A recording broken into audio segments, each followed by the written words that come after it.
welcome back to my channel. My name is Keisha with Isaac K Creations, and on this channel or in this video, I am going to share with you today my experiences in making simplicity pattern S9011.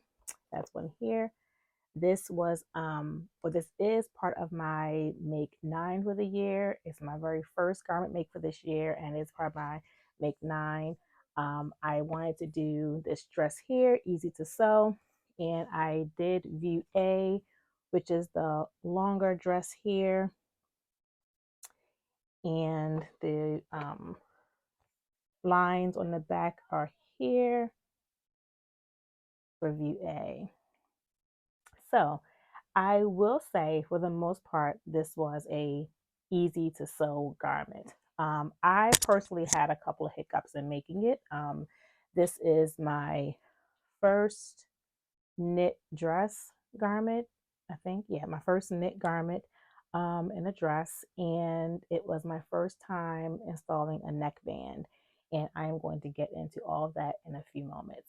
So, first things first, this pattern only called for 3 pieces, and those 3 pieces were 2 for the back, and there was 1 piece that you cut on the fold, and then there was the neckband. So really, in essence, it's really 4 pieces, but I would just say 3 if you don't want to include the neckband, or if you don't want to include 2 of the backs. When I sewed this, I did a zigzag stitch all around except for the hem. I did a zigzag and I did a straight stitch around the hem. And my machine needle was set at a 3 width, and a 2.5 length. The only notions you need for this pattern here is hem tape, which is not listed on the back of the note for the notions on the back, so you do need to have hem tape available. And I went ahead and got hem tape. I used a ballpoint or a stretch needle, and of course you need your coordinating thread. This is what I purchased for my hem tape. I had a hard time finding something actually labeled as hem tape, but Joann Fabrics, the lady there, was able to direct me to a very small section of their store that had hem tape, and actually I found this in the bias tape section of the store. So I was able to get some hem tape that I use for my garment for the shoulders. The purpose of the hem tape is so that the shoulders don't continue to stretch on the knit as you wear it, wash it, and as you sew it. So that was very necessary. And that was all I needed in terms of notions. As far as my foot for my machine, I used my regular I used my regular presser foot, not the walking foot.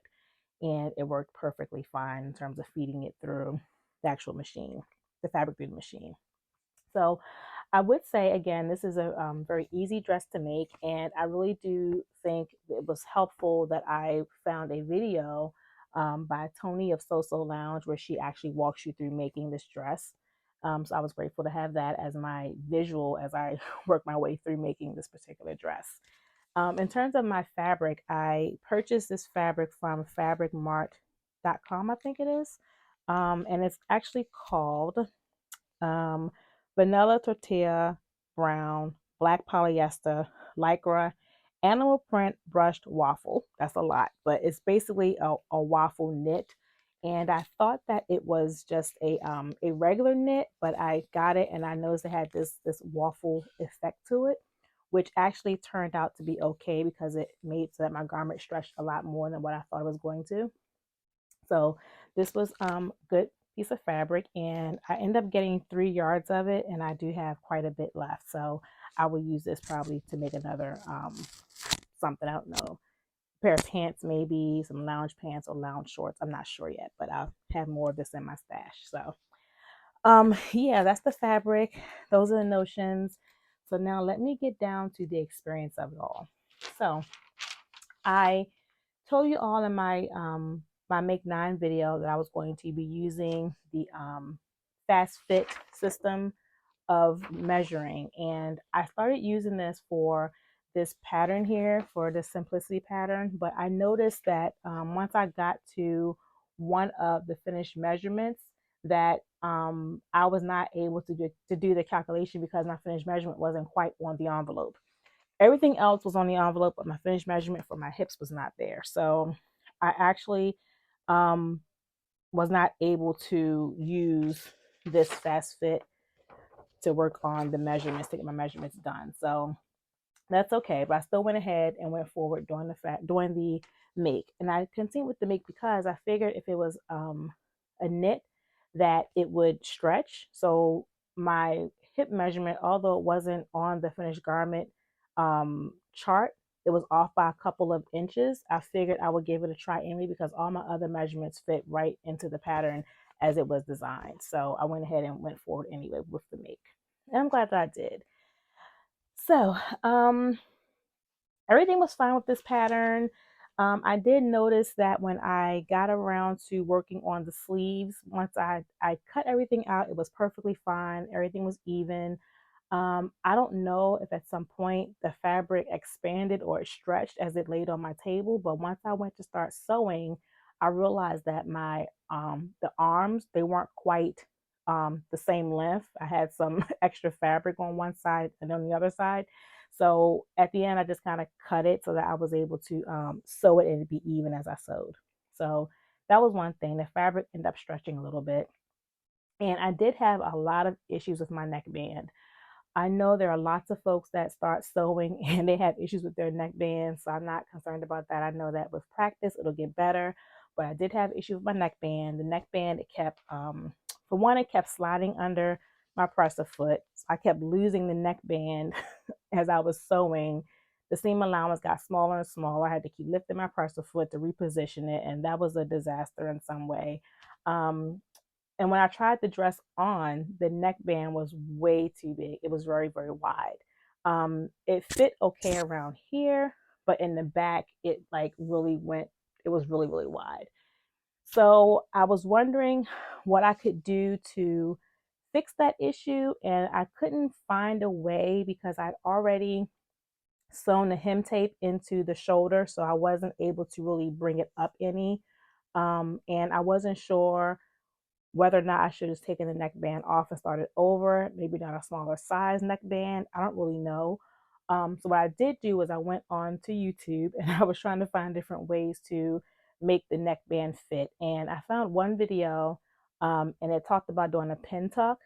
I mean, I thought I'd give it a try. So I did the pin tuck, didn't like it at all. So I will now show you what this dress ended up looking like. So this is the dress here. Maybe I'll stand up a little bit so you can kind of see it. This is the dress here. I love the print on it. Again, I love animal print. I think it's gorgeous. The length was okay. I adjusted the sleeves a little bit, but this neckline is still kind of big. And not only that, I did the pin tuck and it just did not turn out the way I would have liked it to. Let me turn around this way so you can kind of see what this looks like. So this is supposed to be the inside, so it should really lay like this. But as you can see, it's very uneven around there. And when I put this on, it doesn't stay down. It kind of flips out like this. So then this will show on the outside. So I definitely know that's not good.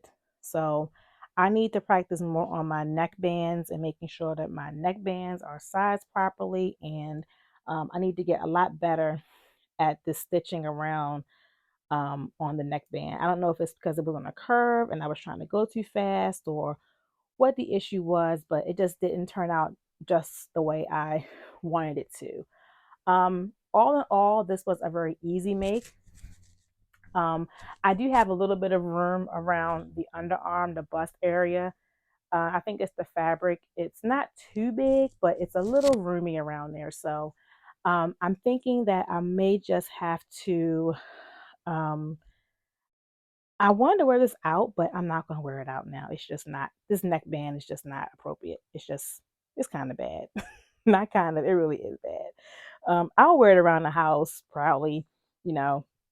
Um, just as for a cozy day, just to be in the house, just doing nothing. Maybe a couple of Zoom calls will work. I'll wear it. No one's gonna see the back. But yeah, all in all, it was an easy make. No issues other than, like I said, me working on that neckband and some of the sliding that happened with that, and um, the stretching of the fabric once I got around to trying to get the sewing part done. So I do recommend this pattern for anyone who is a beginner. Just take your time, do a lot of research on neckbands. I probably will take a break for a second and go back to some of my Sewing Academy courses where I'm learning more about the space stitching and doing things like that, and work on the next course that actually helps me to install a neckband. I probably should have done that first, but I was eager to get my first Make 9 done. And all in all, I'm happy with it. It's mine. It's a dress I made. I will wear it around the house very proudly. Will not wear it out in public because of that neckband in the back. But all in all, I do think it's a great make, and I do highly recommend it. So thank you all for watching today. Thank you all for tuning in. If this is your first time, thank you for visiting my channel and watching this video. If it is your second time returning, or you're a returning subscriber rather, thank you for coming and watching again. And until we come together again, bye and God bless.